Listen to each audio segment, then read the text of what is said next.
श्रोताओं, संप्रति हम सब ऋग्वेद के प्रथम मंडल के 58वें सूक्त के द्वितीय मंत्र की व्याख्या में प्रवेश करने जा रहे हैं। यह मंत्र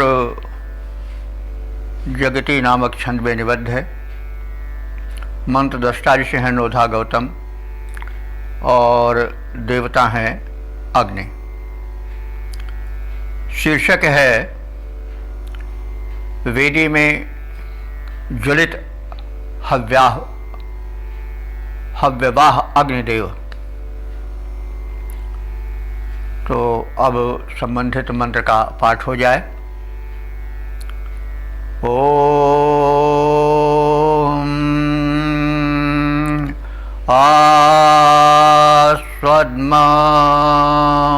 आस्वद्म युवमानो अजरस्त्रिष्य विश्यन्नतो शेषु तिष्ठति अत्यो न पृष्ठं पुरुषितस्य रोचते दिवो न सानु अस्तनयन्न चिक्रदत।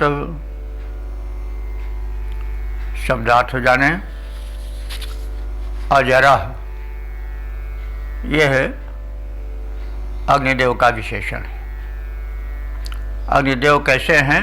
अजरः, जर कहते हैं बुढ़ा को या जरावस्था को।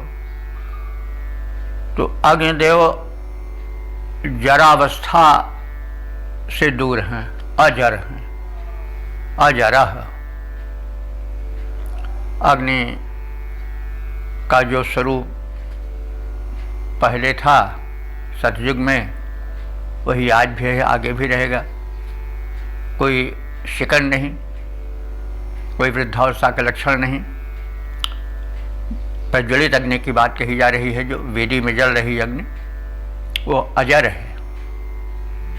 वो जैसे बहुत युग पहले दिखाई पड़ती थी चमचमाती हुई, वैसे अब भी दिखाई पड़ रही है। यह गुण है। वृद्धता जो है, वार्धक्य जो है, वो शरीर का दोष है। तो अग्नि निर्दोष हैं, वे अजर हैं। और कैसे हैं? स्वम आत्म युवमानः। स्वम माने अपने, आत्म कहते हैं भक्ष्य वस्तु। अध धातु है नहीं, तो अध से अद्व बना है। अध माने भक्षण। तो वे अपने भक्षण द्वारा, अग्निदेव का भक्षण क्या है? काष्ठ, तृणादि।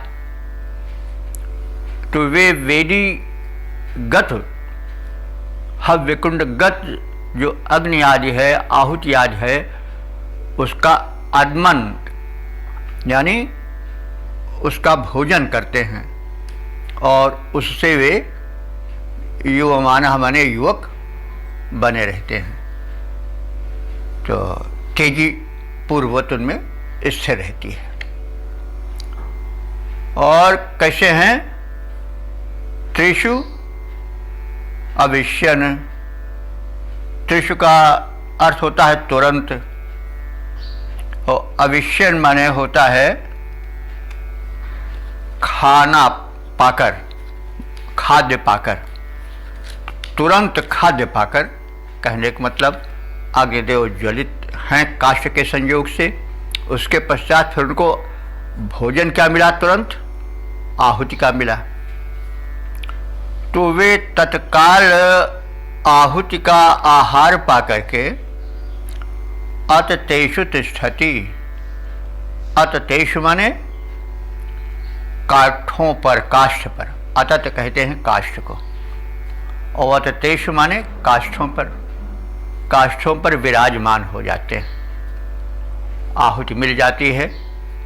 तो आहुति के भक्षण में संलग्न अग्निदेव काष्ठ का उस प्रकार से भक्षण नहीं करते हैं, रुक जाते हैं। वो हव्य के भक्षण में संलग्न हो जाते हैं। यह तात्पर्य है। तो और पशुतस्य पृष्ठम, पुरुषितस्य पृष्ठम माने पुरुषितस्य घृत के, पृष्ठम माने सिंचन द्वारा, और ऊपर से हव्य काल में घृत डाला जाता है आहुति में, तो घृत से वे सिंचित होते हैं, तो सिंचित होने से उनकी शक्ति और बढ़ जाती है। कहने का तात्पर्य है कि पहले जब आहुति देने हेतु यज्ञ वेदी में अग्नि जलाई जाती है तो वे काष्ठाद के संयोग से प्रज्वलित होते हैं, फिर आहुति का आहार पाते हैं तो कुछ और वर्धित होते हैं, बढ़ते हैं, विकसित होते हैं। फिर उसके पश्चात जब उनको घृत मिलता है तो घृत मिलने से अत्यधिक वे तीव्र हो जाते हैं, प्रज्वलित हो जाते हैं, अधिक बलशाली हो जाते हैं।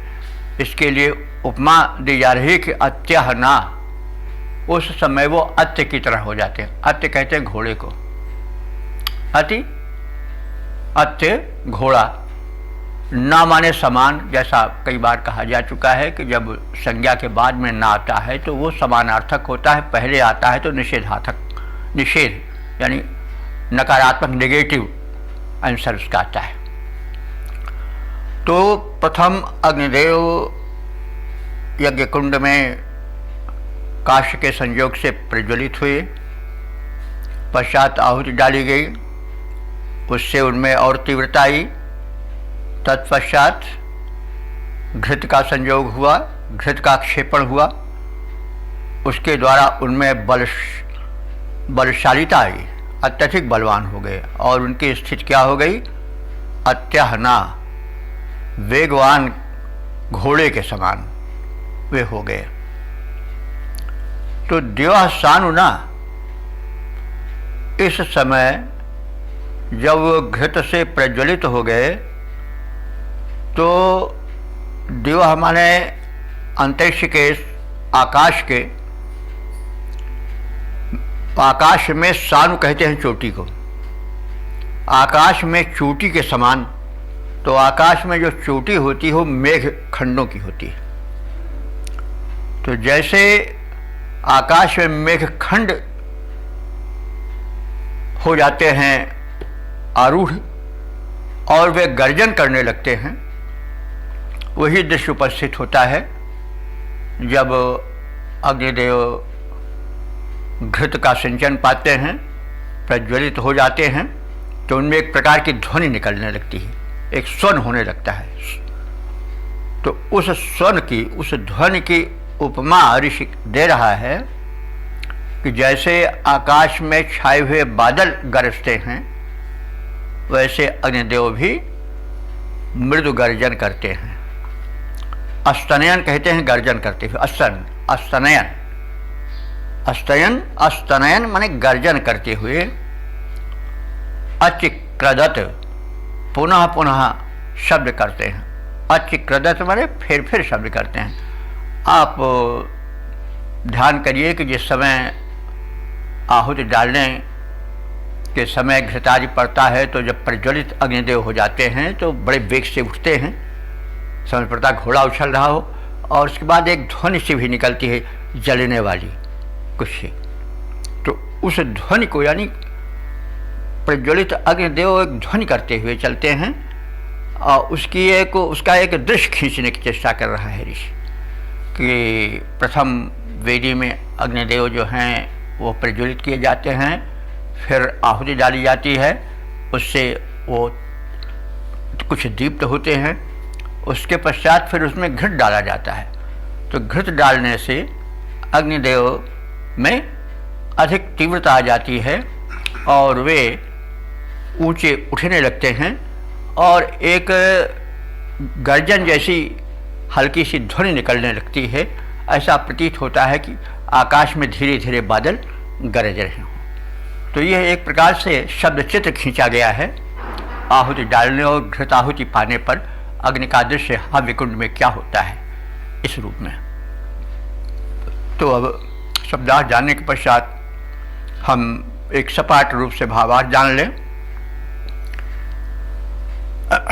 कभी जीर्णता को न प्राप्त होने वाले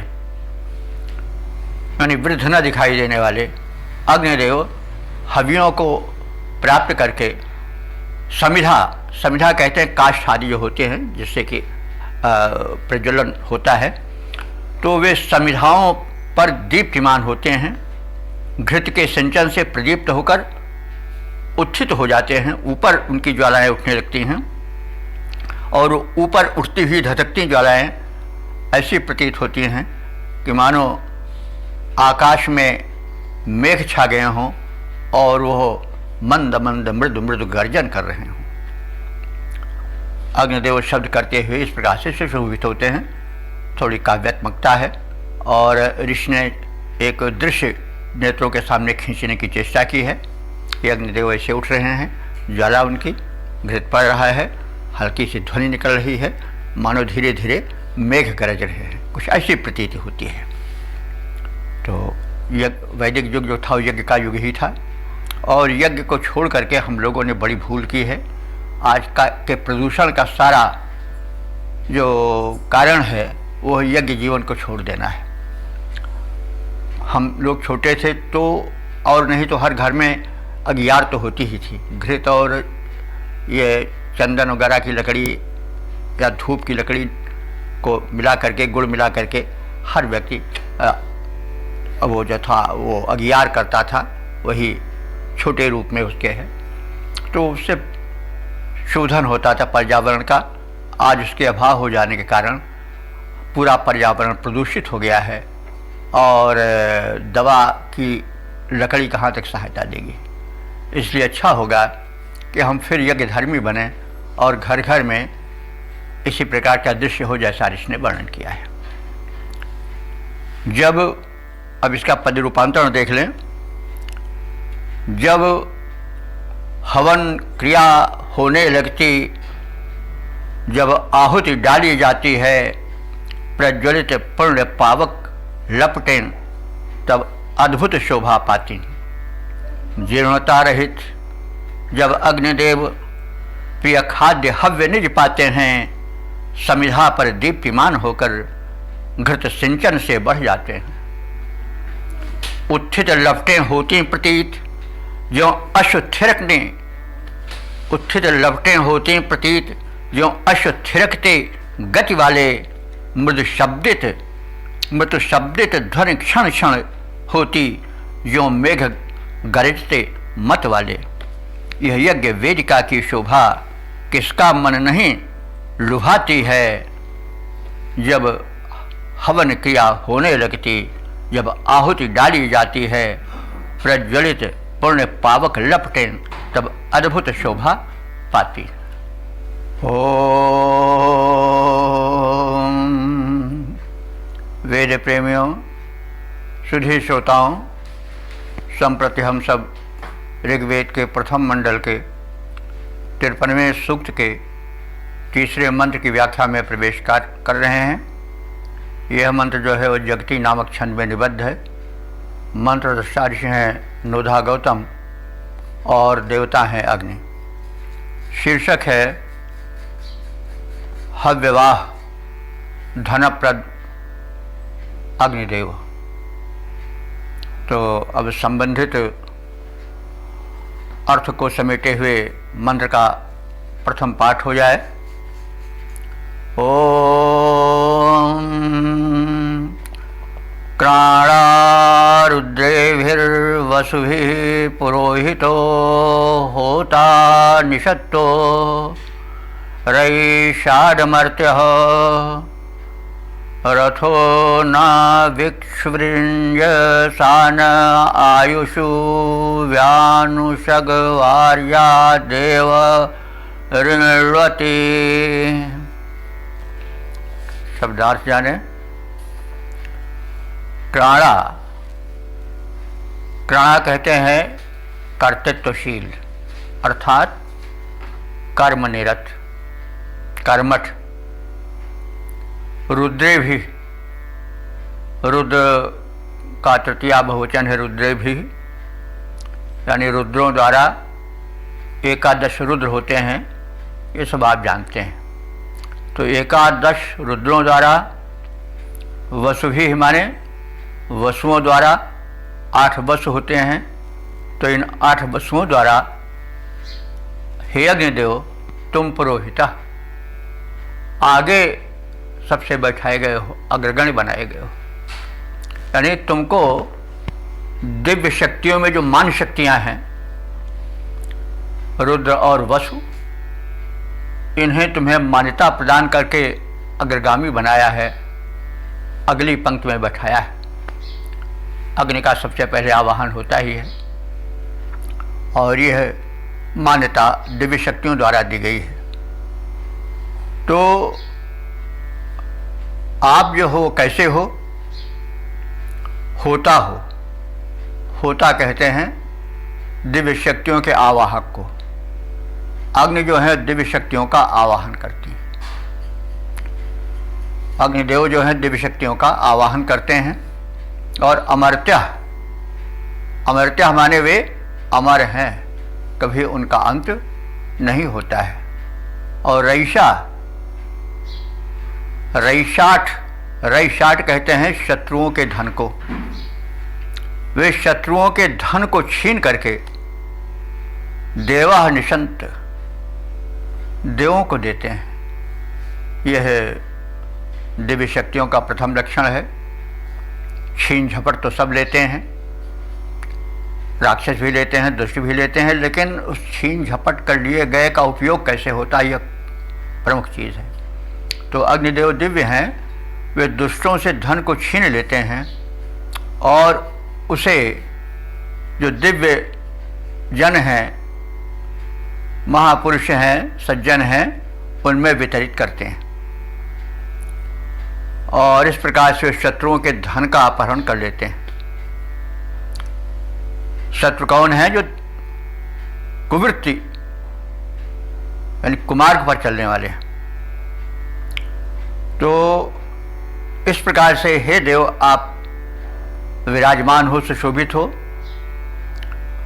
और रथ न, रथ की भांति, न माने भांति, रथ की भांति विक्षु रेंजसा न, प्रजाओं में तुम पहुंच जाते हो।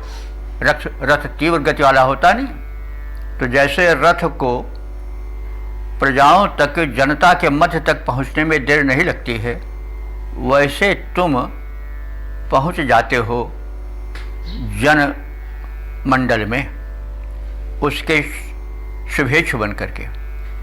संदेश है कि जो समर्थ हैं उन्हें अपने तक ही सीमित नहीं रहना चाहिए, उन्हें जन संपर्क करना चाहिए और उनके दोष दुख दारिद्र्य को दूर करना चाहिए। आयुष आंशक, आयुष माने सब लोगों में, आंशक माने क्रम पूर्वक तुम वहां तक पहुंच जाते हो, यानी जन जन से तुम्हारा संपर्क होता रहता है।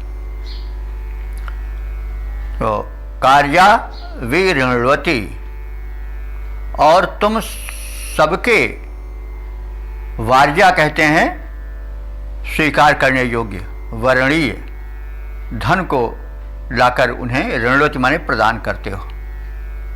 तो अब अग्नि ही धन प्रदान करते हैं। ये तो बड़ी स्पष्ट बात है कि अग्नि ही के जरिए ऊष्मा से अंकुरण होता है, अन्न ही के जरिए अन्न पकते हैं, मतलब अग्नि के जरिए ही, अग्नि में मतलब अन्नों में एक पकने की क्रिया प्रारंभ होती है, उसी ऊष्मा से फसलों में, बालों में दाने पुष्ट होने प्रारंभ होते हैं और फिर वे परिपक्व हो जाते हैं अग्नि की ऊष्मा के कारण ही, और तभी तो धन आता है। और अग्नि जो आहुति रूप में यज्ञ में प्रयोग किए जाते हैं, उनसे जो शुभ द्रव्यों की, औषध युक्त पदार्थों के जलने से ऊर्जा और सुतत्व निकलते हैं, वे आसमान में जाकर के मेघों से मिल जाते हैं। और मेघ जो है वो औषधीय जल से युक्त हो जाते हैं और औषधीय जल पृथ्वी पर बरसता है। परिणाम ये होता है कि वो जल जो भूमिगत हो जाता है, कूप आदि में चला जाता है और पीने के काम में आता है, वो भी शुद्ध होता है। और उस जल से सिंचित वनस्पतियाँ जो है वह मधुर और पुष्ट अन्न देती हैं और अच्छी फसल होती है और समृद्धि आती है, स्वास्थ्य आता है। तो ये सब जब अग्निदेव द्वारा हव्य कुंड में जलाई गई आहुतियों का सुगंधित सेचन होता है व्योम में, मेघों में, तो उससे जो स्वास्थ्य धन मिलता है, जो अन्न धन मिलता है, जो फल फूल रूप में समृद्धि मिलती है, वो बड़ी उपयोगी होती है और उसके पीछे अग्निदेव का हाथ होता है। गीता ने भी इस बात को मतलब बताई है कि यज्ञात् भवति पर्जन्यो यज्ञः कर्म समुद्भवः अन्नात् भवति भूतानि पर्जन्यादन्न संभवः। यानी यज्ञ से ही पर्जन्य बनते हैं। पर्जन्य माने बादल। तो जब यज्ञ किया जाता है, अग्नि में आहुति डाली जाती है, औषधीय द्रव्य डाले जाते हैं, तो वे ऊर्ध्वगामी होते हैं और उनका जो औषधीय गुण है वो जाकर के मेघों में मिल जाता है, बादलों में मिल जाता है। और जो वृष्टि होती है वो औषधीय वृष्टि होती है। उस वृष्टि से जो सिंचित अन्न होता है, फल होते हैं, उपजें होती हैं, वो बड़ी ही उपयोगी होती हैं। आप सब जानते हैं, तो किसी को बताने की आवश्यकता नहीं, सब प्रत्यक्ष देख रहे हैं कि आज के अन्न में, फल में वो स्वाद नहीं रह गया जो पहले था। कारण कि आज प्रदूषित है वातावरण। और वातावरण का शोधन कैसे होता है? यज्ञ के माध्यम से। यज्ञ में अग्निदेव प्रज्वलित होते हैं, आहुति औषधीय डाली जाती है, तो जो धूम उठता है वो एक तो विषाणुओं का विनाश करता है जो फैले रहते हैं वातावरण में, दूसरे वे जाकर के मेघों में मिल करके जल को औषधीय बना देते हैं और जो उससे फसल उत्पन्न होती है वह बड़ी ही सुस्वादु, बड़ी ही पौष्टिक होती है और स्वास्थ्य धन मिलता है, द्रव्य धन मिलता है, सब धन ही धन मिलता है। तो धन की व्यापक परिभाषा है, उसकी व्यापकता है। तो कहने के तात्पर्य कि अग्निदेव का बहुत बड़ा हाथ रहता है जब वे यज्ञवेदी में प्रवेश करते हैं और जब उनमें औषधीय द्रव्य पा करके आगे वे धूम को फैलाते हैं, आकाश में मिलाते हैं, तो जो जो लाभ होते हैं वो सब समृद्धि परक होते हैं, यह कहने का आशय है। तो यज्ञ वेद क्या है? पूरे यज्ञ में वेद हैं। वो बात अलग है कि यज्ञ को किसी दूसरे रूप में लोगों ने कुछ कुत्सित कर दिया हो, तो मनुष्य का स्वभाव है कि प्रदूषण फैलाता है। लेकिन खैर, तो अब हम इसके शब्दार्थ और भावार्थ से परिचित हो लेने के पश्चात एक बार सपाट अर्थ भी जान लें।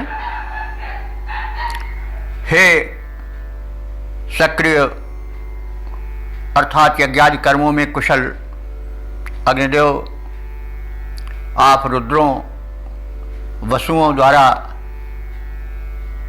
अग्रगण्य बनाए गए हो, आगे बैठाए गए हो, सब देवों में आगे का स्थान पाए हो और इस प्रकार से तुम्हें दिव्य शक्तियों ने, रुद्रादिकों ने स्थापित किया है।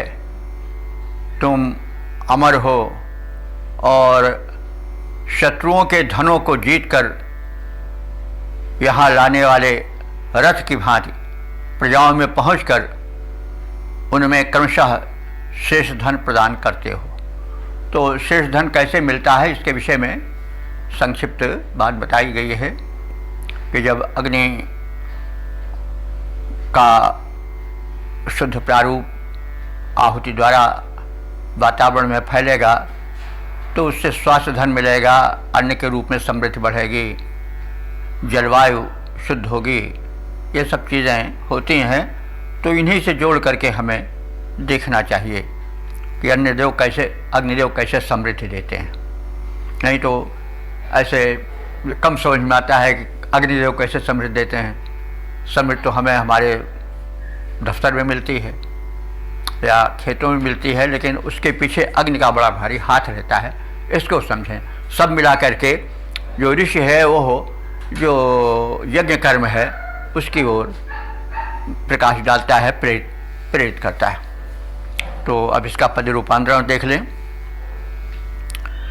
कर्मठ हो कुशल हो सफल हो सभी भांति, कर्मठ हो कुशल हो सफल हो सभी भांति, अग्निदेव होता कर्म विधि से निभाते हो। रुद्रों वसुओं के द्वारा अग्रदेव चुने गए, यज्ञ आदि कर्म धर्म बढ़ के रचाते हो। अमर हो होता कर्म, अमर हो होता कर्मा, ह्रास ना तुम्हारा देव। अमर हो होता कभी ह्रास ना तुम्हारा देव। शत्रुओं के धन खासे जीत कर लाते हो, और धन देते जन को विलंब ना लगाते कभी। रथ के समान तीव्र गति अपनाते हो, धन देते जन को विलंब ना लगाते कभी। रथ के समान तीव्र गति अपनाते हो। ओ वेद प्रेमियों, सुधी श्रोताओं, संप्रति हम सब ऋग्वेद के प्रथम मंडल के 58वें सूक्त के चौथे मंत्र की व्याख्या में प्रवेश करने जा रहे हैं। यह मंत्र जगती नामक छंद में निबद्ध है। मंत्र दृष्टा ऋषि हैं नोधा गौतम और देवता है अग्नि। शीर्षक है अग्नि का दावाग्निमय रूप। तो अब संबंधित अर्थ से संपन्न मंत्र का पाठ हो जाए। ओम विवात जूतो अतसेषु तिष्ठते, वृथा जुहुभिः शृणात् विष्णुः। त्रिषु यदग्ने वनिनो वृषायसे, कृष्णं तव एमरुषदूर्मे अजर। शब्दार्थ जाने। हे अग्निदेव, वात जूता, वात माने होता है वायु और जूता माने प्रेरित। जब तुम दावाग्नि रूप में वन को दहन करना प्रारंभ करते हो तो उस समय वायु के झोंके तुमको तुम्हारे कार्य में अधिक प्रेरित करते हैं, यानी तुम अधिक उग्र होने लगते हो। और उस समय क्या दृश्य होता है कि अतशेषु जुहुभिः, यानी अतशेष माने काष्ठों के मध्य। अतस काष्ठ, अतशेषु माने काष्ठों के मध्य। जुहुभिः अपनी जिह्वा ज्वाला द्वारा, अपनी ज्वाला जिह्वा द्वारा। तो अतशेषु जुहुभिः, उस समय तुम वन में व्याप्त अपने ज्वालाओं की लंबी जिह्वाएं निकालकर चलते हो। और उस समय यह दृश्य होता है कि श्रृंगड़ा तुम्हारा वो बढ़ता हुआ रूप तो विष्णु यानी तेजस्विता से परिपूर्ण हो जाता है। वृथा वितिष्ठति, और वह अपने सहज रूप में निरंतर बढ़ता जाता है। तो अजर रूष दूर में, हे अजर माने जरा रहित, और रूष माने प्रज्वलित, ऊर्मी कहते हैं लहर। तो लहर यहाँ अग्नि के अर्थ में लपटों से होगा। उस समय तुम्हारी जो लपटें होती हैं वे पूर्ण यौवन रूप में रहती हैं। दावाग्नि की लपटें तो तीव्र होती ही हैं, उनको संभालना कठिन हो जाता है। तो यहाँ पर दावाग्नि का उग्र रूप, अग्नि का उग्र रूप दिखाया गया है। हे अग्निदेव, जब तुम वन में दावाग्नि बनकर अपनी जिह्वा ज्वाला को लहराते हो, लपलपाते हो, तो उस समय तुम्हारी दीप्त ज्वालाएं चारों ओर फैल जाती हैं। वे जरा रहित होती हैं, युवक होती हैं, स्फूर्त से युक्त होती हैं, और उस समय तुम्हारा बल देखते ही बनता है। त्रिषु माने वृक्षों में, वरिणः माने वन के, तो वरिणः त्रिषु, वन के वृक्षों में। वृषायसे माने अपना बल प्रदर्शित करते हो। वृष माने होता है, वृषभ भी होता है, बल भी हम अर्थ उसका ले सकते हैं। तो तुम उस समय जबकि अपने यौवन रूप में होते हो, दावाग्नि बने हुए होते हो, तुम्हारी लंबी लंबी जिह्वाएं रूपी लपटें चारों ओर फैलने लगती हैं, तब तुम वनिना माने वन में खड़े हुए वृक्षों पर, ऊंचे ऊंचे पहाड़ के समान वृक्षों पर वृषाय से माने अपना बल दिखाते हो, वृषभ के तुल्य। वृषभ बड़ा बलशाली होता है, इसीलिए उसको वृषभ भी कहा जाता है। तो वृषाय से यहाँ पर नाम धातु है, वृष से वृषाय से बना है। वृष संज्ञा शब्द है और उसी से क्रिया बना है वृषाय से। वृषाय से माने वृषभवत बल दिखाना, अपने प्रचंड पौरुष को प्रदर्शित करना। तो यहाँ पर नाम धातु है। तो हे अग्नि देवता, जब तुम दावाग्नि का रूप धारण करते हो तो वनिना माने वन के वृक्षों पर व्याप्त हो जाते हो और वहाँ पर अपना सही बल दिखाते हो।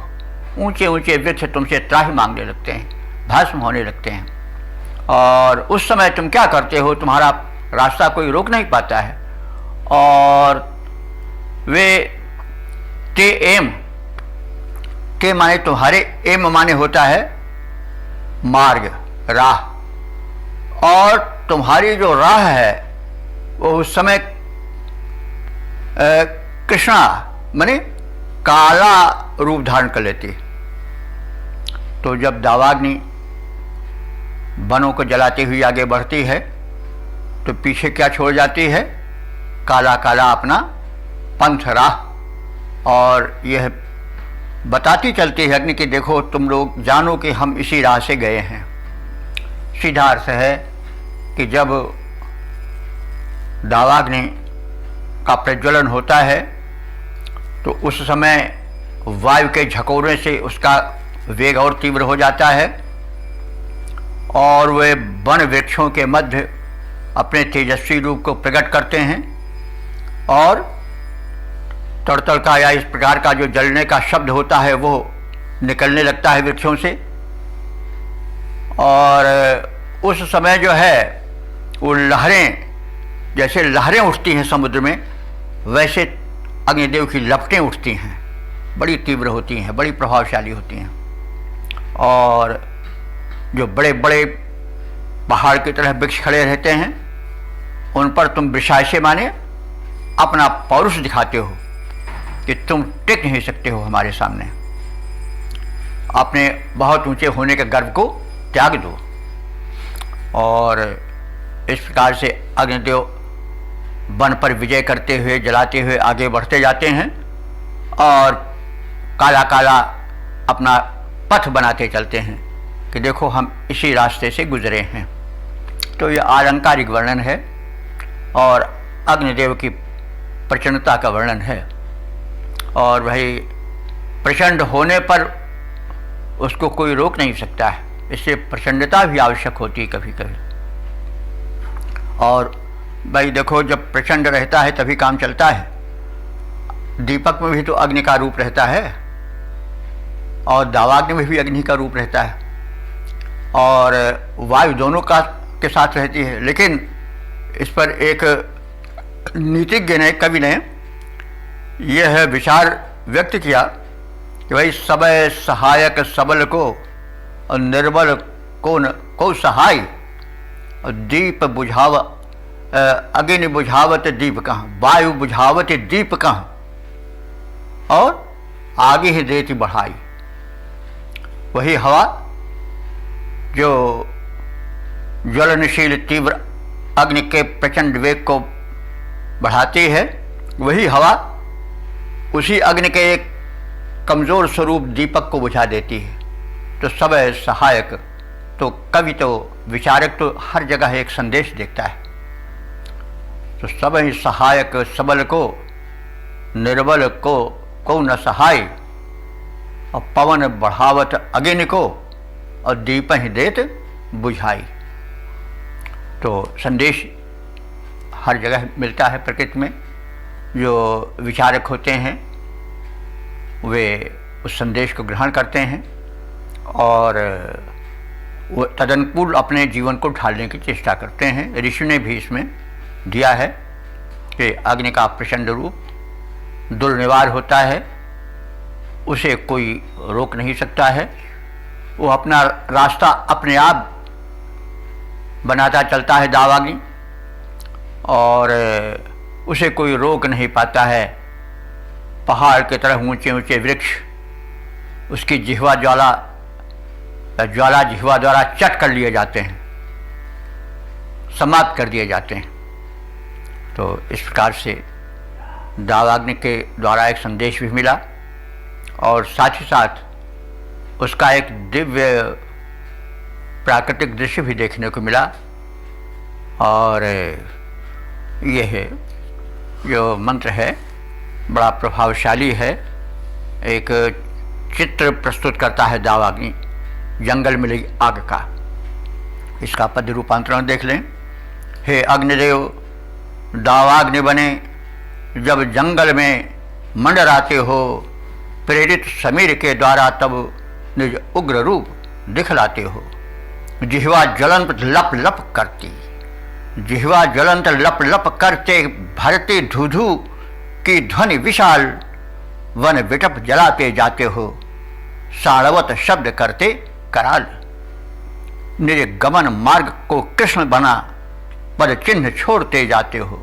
निज गमन मार्ग को कृष्ण बना, पद चिन्ह छोड़ते जाते हो। हे अग्निदेव, दावाग्नि बने जब जंगल में मंडराते हो, प्रेरित समीर के द्वारा तब निज उग्र रूप दिखलाते हो। ओम। वेद प्रेमियों, सुधी श्रोताओं, संप्रति हम सब ऋग्वेद के प्रथम मंडल के 58वें सूक्त के 5वें मंत्र की व्याख्या में प्रवेश करने जा रहे हैं। यह मंत्र जगती नामक छंद में निबद्ध है। मंत्र दृष्टा ऋषि हैं नोधा गौतम और देवता हैं अग्नि। शीर्षक है अग्नि का दावाग्नि रूप में व्यापक प्रसार। अब संबंधित मंत्र का पाठ हो जाए। ओम तपुर्जंभो वन आ वात चोदितो यूथे न साहवा अववाति वंशगः अभिव्रजन नक्षितं पाजसा रजः अस्थातुश्चरथं भयते पततृणः। शब्दार्थ जाने। वो दावा नल का वर्णन हो रहा है। दाव कहते हैं वन को और अग्नि या अनल कहते हैं आग को। तो जो जंगल में आग लगती है वो दावाग्नि कहलाती है, दावानल कहलाती है। तो उसी का वर्णन है। बड़ा सटीक और सजीव वर्णन है। अग्नि के प्रचंड रूप का वर्णन उपस्थित किया गया है। ऋग्वेद एक काव्य भी है और ऋषि का हृदय भाव प्रवण तो था ही, साथ ही साथ काव्य के रस में भी सिक्त था। वे विचारक भी थे, भाव कवि भी थे। ये हम मंत्रों में देख रहे हैं। तो वात चोदिता, वात माने झंझावात द्वारा, चोदिता माने प्रेरित, बढ़ाए गए। तपुर जंभ, तपुर कहते हैं ताप को, ज्वाला को। तो यहाँ पर मानवीकरण किया जा रहा है अग्नि का। वे अग्नि जब वायु के झकोरों से वन में बढ़ा दिए जाते हैं, दावाग्नि बन जाते हैं, तो उनके जो जंभ हैं, जंभ हमारे दो अर्थ होता है।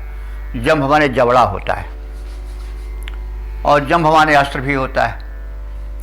तो अग्निदेव के जबड़े जो हैं बड़े विस्तृत हो जाते हैं। तो दावाग्नि रूप में प्रज्वलित अग्निदेव को जब पवन के झकोरे मिलते हैं, उसके द्वारा वे प्रेरित होते हैं, तो उनके जबड़े बहुत चौड़े हो जाते हैं, बढ़ जाते हैं और चबाने लगते हैं वृक्षों को, वन वृक्षों को। वने साहवान, वन में वे दावाग्नि रूप में विद्यमान अग्निदेव साहवान माने अपने बल से पूर्ण रूप से भरे हुए होते हैं। और उनका दृश्य कैसे होता, जैसे यूथे वंशगः, यूथ कहते हैं झुंड को, समूह को। तो यहाँ पर चूंकि आगे शब्द वंशग है, वंशक का अर्थ होता है साढ़। तो जैसे गायों के समूह में साढ़ बेफिक्र विचरण करता है निश्चिंत होकर के, वैसे अग्निदेव दावाग्नि बन करके वन में निश्चिंत होकर के विचरण करते हैं।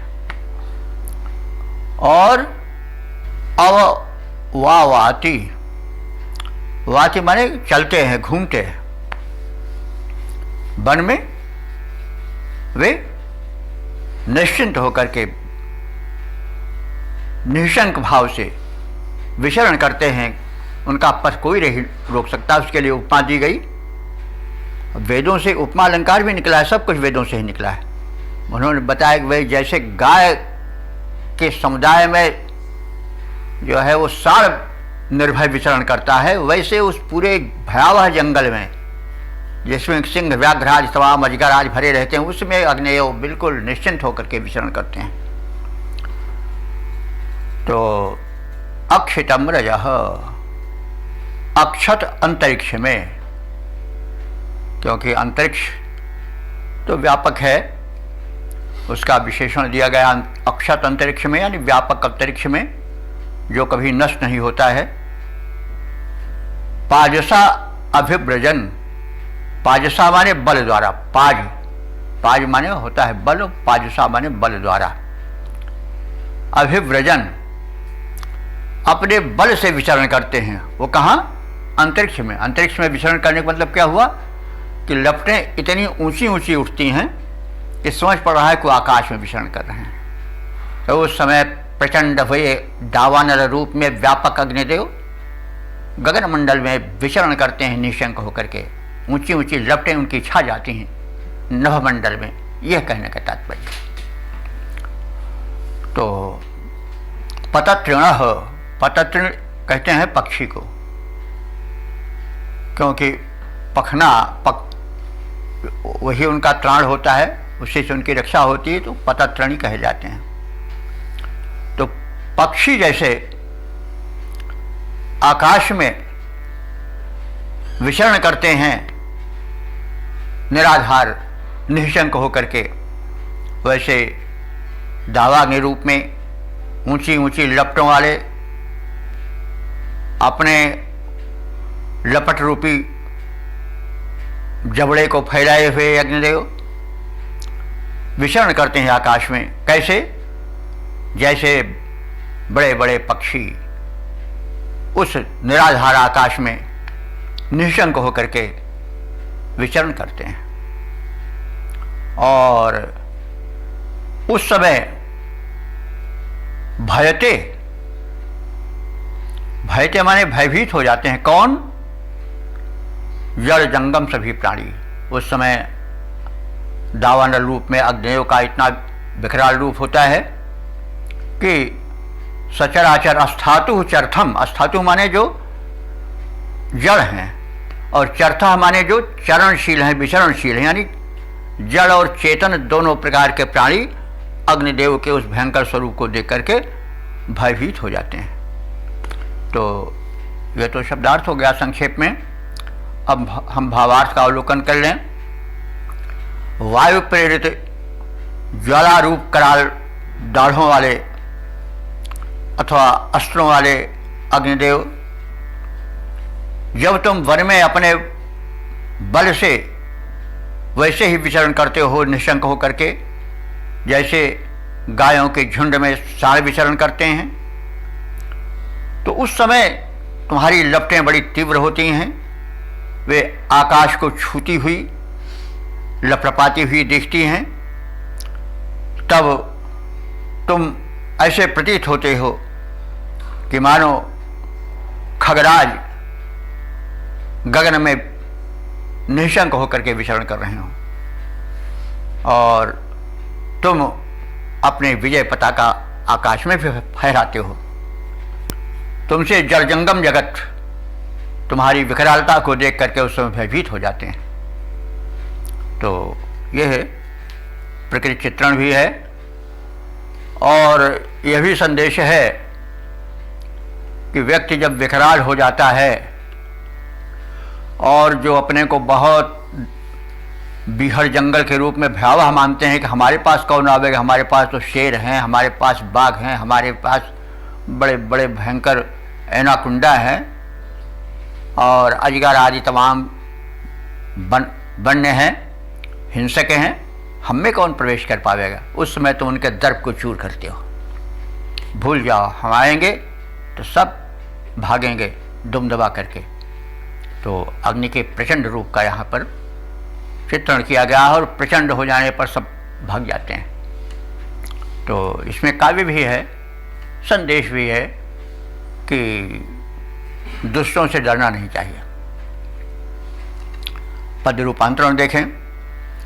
दावाग्नि बने हैं अग्निदेव, वन में जब तुम छा जाते हो, ज्वाला रूपी दाढ़ों द्वारा विकराल बड़े दिखलाते हो। गोवृंद मध्य ज्यों साण अभय विचरण करता देखा जाता, वन वृक्षों में तेरा निर्भय विचरण वैसे ही छवि पाता। ऊंची उठती लपटों द्वारा जब गगनांगन है भर जाता, नभ में गतिशील विहगवत तब तुमसे जल जंगम भय खाता। तुम सौम्य उग्र दोनों रूपों में, तुम सौम्य उग्र दोनों रूपों को यथा समय अपनाते हो। दावाग्नि बने हे अग्निदेव, वन में जब तुम छा जाते हो, ज्वाला रूपी दाढ़ों द्वारा विकराल बड़े बन जाते हो।